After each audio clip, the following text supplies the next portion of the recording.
오늘 말씀은 껍데기는 믿을 때 벗겨집니다 라는 제목으로 말씀 전하도록 하겠습니다. 하나님은 빛이십니다. 빛이신 하나님께는 어둠이 조금도 없습니다. 하나님을 볼 수 있는 사람은 없습니다. 빛이시니 말이지요. 그러나 하나님께서 모세에게 하나님의 영광을 보여주셨습니다. 출애굽기 33장 21절에서 23절을 보면 여호와께서 또 이르시기를 보라 내 곁에 한 장소가 있으니 너는 그 반석 위에 서라. 내 영광이 지나갈 때 내가 너를 반석 틈에 두고 내가 지나도록 내 손으로 너를 덮었다가 손을 거두리니 내가 내 등을 볼 것이요 얼굴은 보지 못하리라. 모세가 하나님의 영광을 보았습니다. 그러자 빛이신 하나님의 영광을 보자 그 모세도 빛이 났어요. 출애굽기 34장 29절을 보면 모세가 그 증거의 두 판을 모세의 손에 들고 시내산에서 내려오니 그 산에서 내려올 때에 모세는 자기가 여호와와 말하였으므로 말미암아 얼굴 피부에 광채가 나나 깨닫지 못하였더라. 하나님을 만나고 하나님과 이야기를 하고 하나님의 등을 보았고 하나님의 영광을 보았더니 빛이신 하나님을 보았더니 모세의 얼굴에도 광채가 났다는 거예요. 빛이신 하나님의 영광을 본 사람들은 빛을 받았기 때문에 광채가 납니다. 이를 우리도 쉽게 관찰할 수가 있습니다. 하나님의 은혜를 받은 사람들의 얼굴에는 광채가 있습니다. 여러분 이를 우리가 흔히 낯빛이라고 하죠. 얼굴빛 말입니다. 얼굴 피부 색깔을 이야기하는 게 아니고 얼굴빛 말이지요. 근심과 걱정에 쌓인 사람의 얼굴빛은 어둡습니다. 그거 우리가 다 알잖아요. 그냥 누구를 봐서 저 사람 근심이 많아 걱정이 많아 하면 얼굴빛이 어두워요.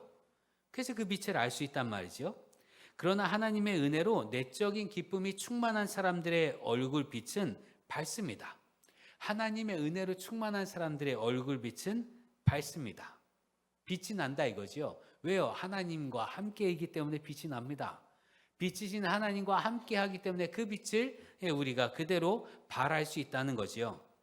그래서 여러분 제가 여러분을 보다가 간혹 눈을 찡그린다면 눈부셔서 그런 거예요.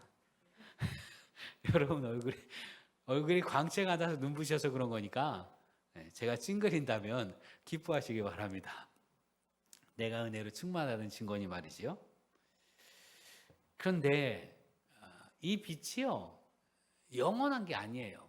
하나님이 빛이신지라 하나님의 빛은 영원한데 그 빛을 받아서 우리가 비추는 빛은 영원하지가 않습니다. 우리는 하나님의 빛을 비추는 자들이기 때문에 그렇습니다. 우리 스스로가 빛을 발하는 게 아니에요. 우리 스스로가 빛을 낼 수 있는 게 아니라 하나님께 주시는 빛을 받아야만 그 빛을 전할 수 있는 사람입니다. 여러분 예수님께서 우리에게 너희는 세상의 빛이라 말씀하셨잖아요. 그 빛이 그럼 우리가 주님 없이도 빛을 발할 수 있는 빛이라고 말씀하시는 건가? 그건 아닙니다. 요한복음 8장 12절 보면 예수께서 또 말씀하여 이르시되 나는 세상의 빛이니 나를 따르는 자는 어둠에 다니지 아니하고 생명의 빛을 얻으리라. 주님의 세상의 빛이고 주님을 따르는 자가 어둠에 다니지 않고 생명의 빛을 얻는다라고 말씀하셨어요. 세상의 빛이신 주님과 사귐이 있을 때 우리도 생명의 빛을 얻습니다. 그러니 주님을 떠나서 우리는 빛을 발할 수가 없습니다. 빛이신 주님의 빛을 받아야 우리가 그 빛을 전하는 건데 근데 그 빛이신 주님과의 관계가 멀어지면 우리는 빛을 발할 수가 없어요. 주님을 떠나서는 빛을 발할 수가 없습니다. 그래서 우리의 빛은 영원하지 않습니다. 오직 주님께 붙어 있어야만 빛을 발할 수 있습니다. 이 빛, 모세가 하나님의 영광을 보았더니 모세의 얼굴에 광채가 났어요. 그러자 그때로부터 사람들이 모세의 얼굴만 봅니다.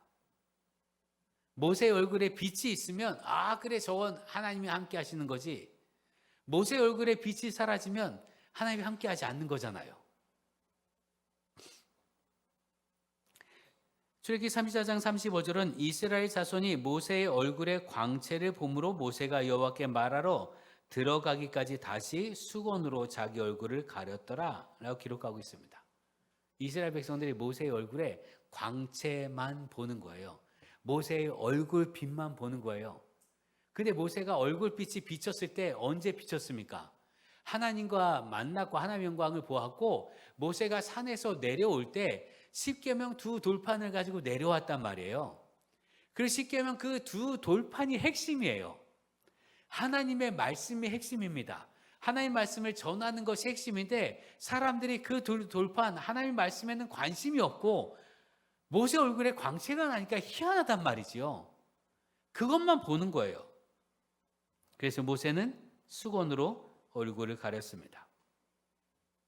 여기서 중요한 게 모세가 수건으로 얼굴을 가린 게 빛이 너무 비치니까 눈부셔서 사람들이 자기를 잘 못 보니까 그 빛을 가리기 위해서 수건을 쓴 것이 아니다라는 거예요. 모세가 눈부시기 때문에 가린 것이 아니라 모세의 얼굴에서 사라지는 빛을 감추기 위해서 가렸다라는 거지요. 오늘 성경이 이렇게 말합니다. 13절 우리는 모세가 이스라엘 자손들에게 장차 없어질 것의 결국을 주목하지 못하게 하려고 수건을 그 얼굴에 쓴 것 같이 아니하노라. 장차 없어질 것을 주목하지 못하게 하려고. 모세가 그냥 있는 채로 있으면 모세가 다시 하나님의 산에 오르기 전까지는 하나님과 대면하는 게 아니잖아요. 그러니까 시간이 지나면서 빛이 흐려진단 말이죠. 시간이 지나면서 빛이 흐려지는 걸 사람들에게 보이지 않으려고 그러려고 수건으로 얼굴을 가렸다는 겁니다. 사라지는 빛을 보면 이스라엘 백성들이 이상하게 해석을 할까 봐. 하나님의 영광이 사라졌으니까 모세에 대한 권위도 인정하지 않을까 봐. 혹은 하나님의 영광이 사라지니 하나님의 말씀도 잊지 않을까 봐. 하나님의 말씀도 인정하지 않을까 봐. 그래서 그런 오해를 사전에 차단했다라는 겁니다. 이스라엘 백성들은 모세의 얼굴의 빛에 관심했습니다. 뭐 빛뿐이겠습니까? 우리도 신비한 일에 관심하잖아요. 신비한 능력에 관심합니다. 하나님의 은혜가 하나님의 역사가 펼쳐지는 그 신비한 역사 현장에 관심합니다. 기도하며 손을 내밀었더니 사람들이 쓰러지는 것 그런 걸 보면 신기하기도 하고요. 그런 거에 놀랍기도 하고 기도했더니 손바닥에 금가루가 떨어지는 것 이런 것들 신비한 것들에 관심하기도 하고요. 기도했더니 방언하고 기도했더니 예언을 하고 기도했더니 춤을 추는 것 그런 걸 보고 신기하고 그런 것에 관심합니다. 뿐만 아니라 우리는 믿음의 열매라고 하는 것들에도 관심하지요. 얼마나 풍성한 결실을 거두었는가 그것에 관심합니다. 눈에 보이는 것에 관심합니다. 얼마나 많은 걸 가졌는가 하고 말이지요. 여러분 예수님께서는 예수님 안에 있으면 우리가 열매를 맺을 수 있다라고 말씀하셨어요. 그리고 이 열매를 맺는 자가 누구인가? 주님께 붙어 있는 자가 열매를 맺고 열매를 맺지 못하는 자, 주님께 떨어져 나가는 자는 버림받게 될 것이다. 불살라질 것이다 라고 말씀하셨습니다. 요한복음 15장 4절 6절 내 안에 거하라 나도 너희 안에 거하리라. 가지가 포도나무에 붙어있지 아니하면 스스로 열매를 맺을 수 없음같이 너희도 내 안에 있지 아니하면 그리하리라.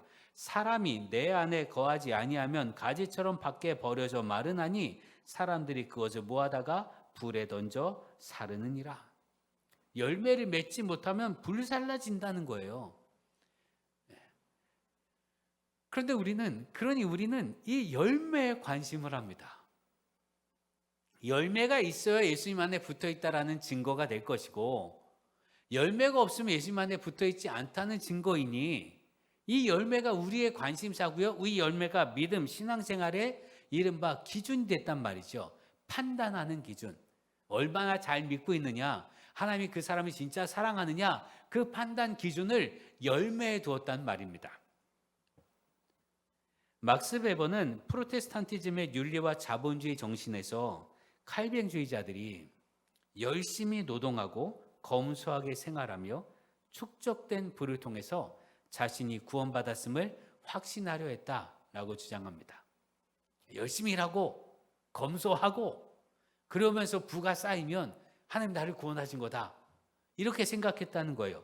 이것이 자본주의 정신의 기원이 되었다라고 말합니다.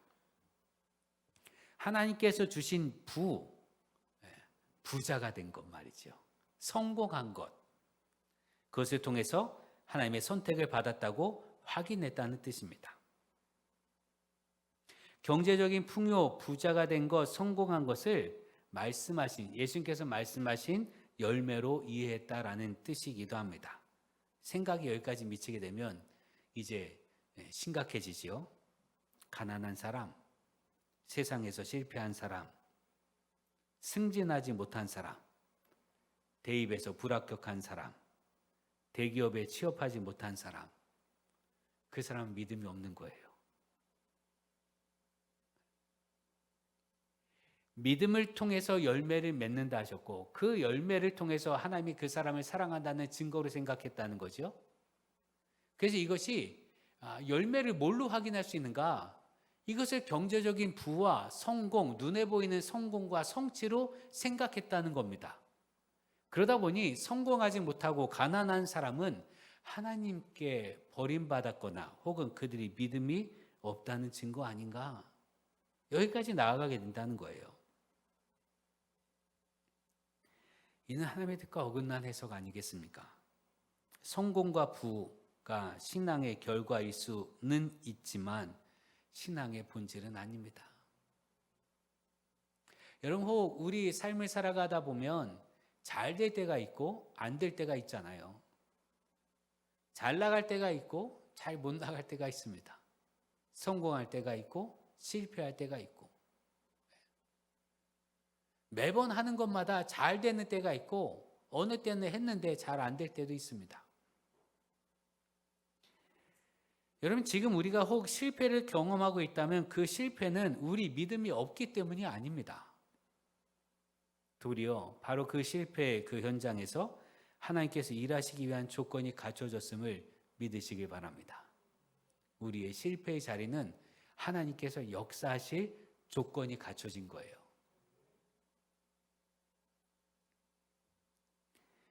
하나님이 여러분을 결코 버리지 않으십니다. 여러분의 기도와 간구, 눈물을 하나님께서 들으시고 그 실패의 자리에서 일으켜 세워주실 줄 믿으시길 바랍니다. 여러분, 베드로와 요한이 밤새도록 고기를 잡으려고 했으나 실패했습니다. 밤새 고기를 잡으려고 했는데 실패했어요. 그리고 아침에 그냥 그물을 기면서 우린 안 되나 보다 하고 절망하고 있었습니다. 그 실패의 자리에서 예수님께서는 다시 그들을 부르셔서 바다로 가게 하십니다. 베드로와 요한이 실패를 경험했던 바로 그 바다로 다시 보내셔요. 야, 깊은 데로 가라. 더 깊은 데로 가라. 너가 실패했던 바로 그 자리 더 깊은 곳으로 가라. 그랬더니 그 실패의 자리에서 베드로와 요한은 배 가득할 만큼, 그물이 찢어질 만큼의 고기를 낚습니다. 실패의 바다를 성공의 바다로 바꾸시는 주님의 은혜가 여러분에게 있음을 믿으시기 바랍니다. 그러니 여러분, 내가 지금 실패했다고 내 믿음이 없는 게 아니에요. 우리가 실패했느냐 성공했느냐, 그게 우리 믿음을 판단하는 증거가 되지 않는다라는 겁니다. 성공과 누리는 부가 믿음의 증거인 것도 아니고요, 가난한 것과 실패한 것이 불신앙의 증거인 것도 아닙니다. 부와 가난은 우리 신앙을 평가하는 본질적인 잣대가 아닙니다. 그런데 우리가 그렇게 생각한다는 거예요. 잘 되면 내 믿음이 좋아서 잘 된 거고, 잘 안 되면 믿음이 안 좋아서 잘 안 된 거고, 우리가 하나님의 은혜와 하나님을 향한 믿음을 뭘로 평가하느냐? 눈에 보이는 잘 되는 걸로 평가한다 이거지요. 여러분, 정말 그런가? 그렇지 않습니다. 이를 보여주는 하나님의 말씀이 있는데, 신명기 8장 12절에서 14절을 보면, 내가 먹어서 배부르고 아름다운 집을 짓고 거주하게 되며 또 내 소와 양이 번성하며 내 은금이 증식되며 내 소유가 다 풍부하게 될 때 내 마음이 교만하여 내 하나님 여호와를 잊어버릴까 염려하노라. 이스라엘 백성에게 하나님께서 그들의 믿음대로 가나안에 갔더니 그 가나안에서 부를 누릴 것이라고 말씀하셨습니다. 먹어서 배부르고 아름다운 집을 짓고 집을 크게 해서 거기서 산다는 거죠. 또 내 소와 양이 번성하고 내 은금이 증식되며 금과 은이 늘어난다는 얘기 아닙니까? 그래서 잘 될 때, 풍요하게 될 때, 그럼 어떻게 해야 돼요, 사람이? 이 부가 하나님께서 주신 거라고 확신이 된다면 하나님을 더 잘 믿어야 될 거 아니에요. 하나님을 잘 믿었기 때문에 부를 얻었다면 이 부를 잃어버리지 않기 위해서 더 잘 믿을 거 아니겠습니까? 그런데 성경은 뭐라고 하는가 하면 그렇게 될 때 내 마음이 교만하여 내 하나님 여호와를 잊어버릴까 염려하라. 잘 됐는데, 믿어서 잘 됐는데 잘 됐을 때 오히려 믿음을 잃어버릴 수도 있다는 거예요. 그러니 풍요 자체가 우리 믿음의 증거는 아니라는 뜻입니다. 여러분, 모세의 얼굴에 빛이 있으면 모세가 전한 하나님 말씀이 진짜고, 모세의 얼굴에 빛이 흐려지고 사라지면 모세가 전한 하나님 말씀이 가짜가 되는 건 아니잖아요. 그렇지 않습니까? 모세에게 하나님께서 십계명 두 돌판 주셨어요. 근데 그때는 40일 동안 하나님과 직접 얼굴을 맞이한지라 얼굴에 광채가 났단 말이죠. 그 광채가 난 채로 전해준 이 십계명의 말씀은 진짜고, 얼굴에 광채가 사라지고 흐려진 다음에 전해주는 십계명의 말씀은, 하나님의 말씀은 가짜냐 이거예요. 둘 다 진짜잖아요. 얼굴 빛과는 관계없어요. 그런데 이스라엘 백성이 그 모세의 얼굴 빛에만 관심이 있었던 거예요. 하나님 말씀이 아니라 그 얼굴에 진짜 빛이 있는가 없는가. 그래서 모세가 수건을 자기 얼굴을 가렸어요. 빛이 흐려지니까.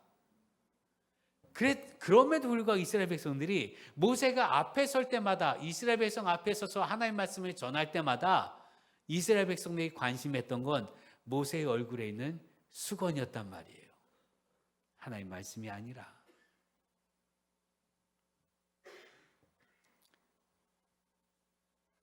수건, 열매, 눈에 보이는 성과만 보면 하나님 말씀을 온전히 들을 수가 없습니다.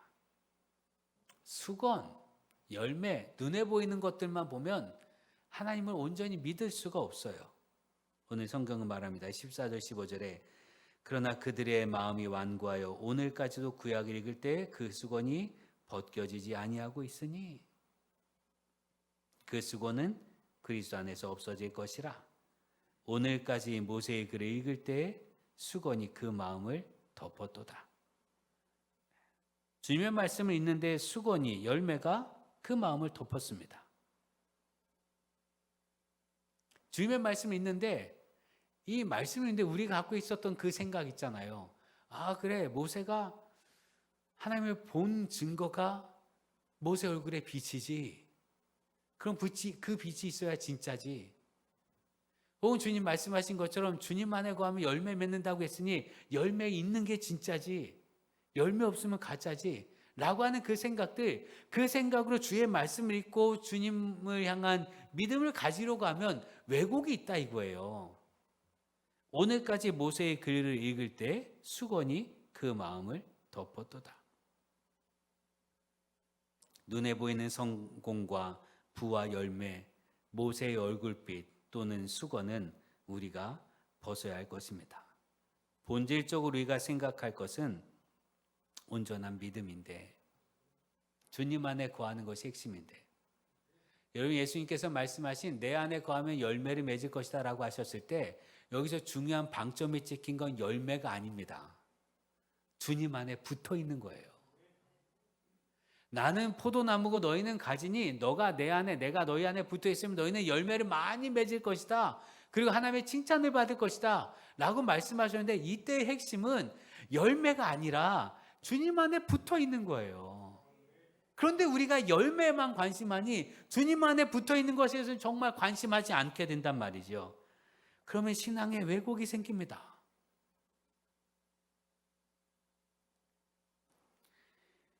주님께로 우리 마음을 다시 향해야, 그래야 우리의 수건이 벗겨지고 껍데기가 깨어지는 거예요. 지금까지 가지고 있었던 완악한 생각, 그것이 곧 껍데기 아니겠습니까? 내가 갖고 있었던 왜곡된 생각, 나의 판단, 내 신앙적인 생각들, 내 경험들, 그것과 하나님의 말씀이 부딪힐 때 내 경험을 앞세우는 것, 그것들이 껍데기라 이거지요.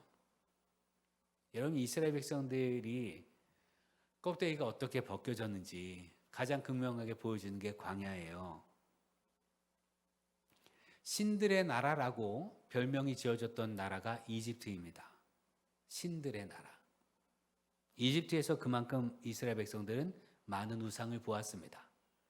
이집트에 보면 말이죠, 메뚜기도 신이고요, 온갖 신이 다 있어요.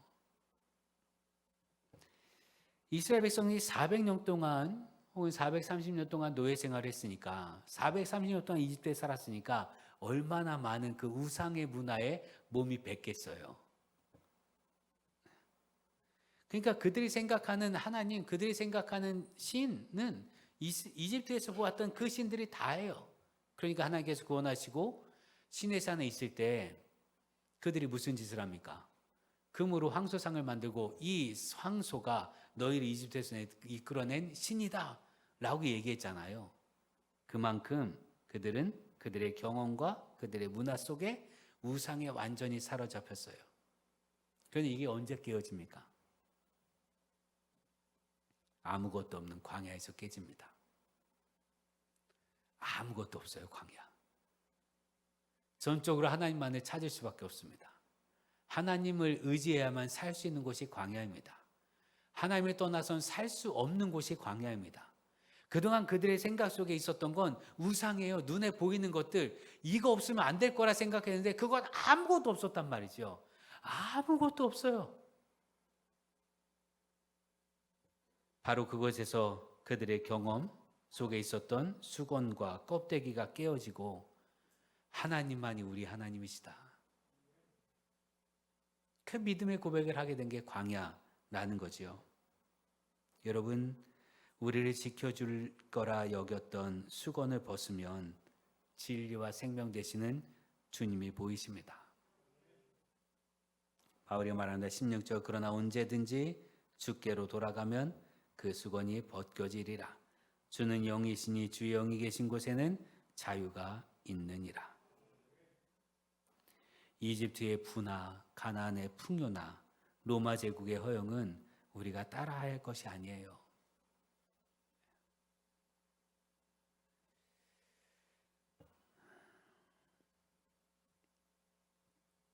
바울이 이렇게 말한다. 18절, 우리가 다 수건을 벗은 얼굴로 거울을 보는 것 같이 주의 영광을 보매 그와 같은 형상으로 변화하여 영광에서 영광에 이르니 곧 주의 영으로 말미암음이니라. 다 수건을 벗고 거울을 보는 것 같이 주의 영광을 보게 되는데, 주의 영광, 수건을 벗고 주의 영광을 보게 된다는 게 어떤 의미인가? 여러분, 말씀드린 것처럼 우리를 가렸던 수건이 열매, 성공, 눈에 보이는 성취 이런 거라고 말씀드렸잖아요. 그럼 그 수건을 벗고 주의 영광을 보아야 된다면 거기서 나타나는 주의 영광은 뭐겠습니까? 어떻게 해야 주의 영광을 볼 수 있겠습니까? 바울이 주님께로 돌아가면 주의 영광을 볼 것이라 라고 말하였는데, 이건요, 예수의 죽음을 몸에 짊어지고 거짓을 죽여야 참을 얻는다라는 걸 가르쳐 줍니다. 고린도서 4장 10절과 11절을 보면 우리가 항상 예수의 죽음을 몸에 짊어짐은 예수의 생명이 또한 우리 몸에 나타나게 하려 함이라. 주의 영광을 보려면 뭘 해야 되느냐? 주의 죽음을 통과해야 된다는 거예요. 그래야 주님의 영광을 볼 수 있습니다. 11절 이렇게 말합니다. 우리 살아있는 자가 항상 예수를 위하여 죽음에 넘겨짐은 예수의 생명이 또한 우리 죽을 육체에 나타나게 하려 함이라. 살아있는 우리가 항상 예수를 위하여 죽음에 넘어지는 것, 죽음에 넘겨지는 건 부활하신 주님의 영광을 보기 위함이다라는 거예요. 여러분, 그러니 주님의 영광은요, 우리 눈에 보이는 성공과 성취와 빛나는 것들이 아니라 죽음을 통과한 부활의 영광임을 믿으시기 바랍니다. 그 영광을 보려면 우리 십자가를 통과해야 돼요. 복음은 나 자신을 깨뜨리는 아픔, 나 자신을 변화시키는 아픔을 수반합니다. 십자가의 복음은 고난을 통과해야 영광이 따른다는 걸 보여주고 있습니다. 껍데기, 수건은 예수 그리스도 안에서 예수를 믿음으로 벗겨집니다.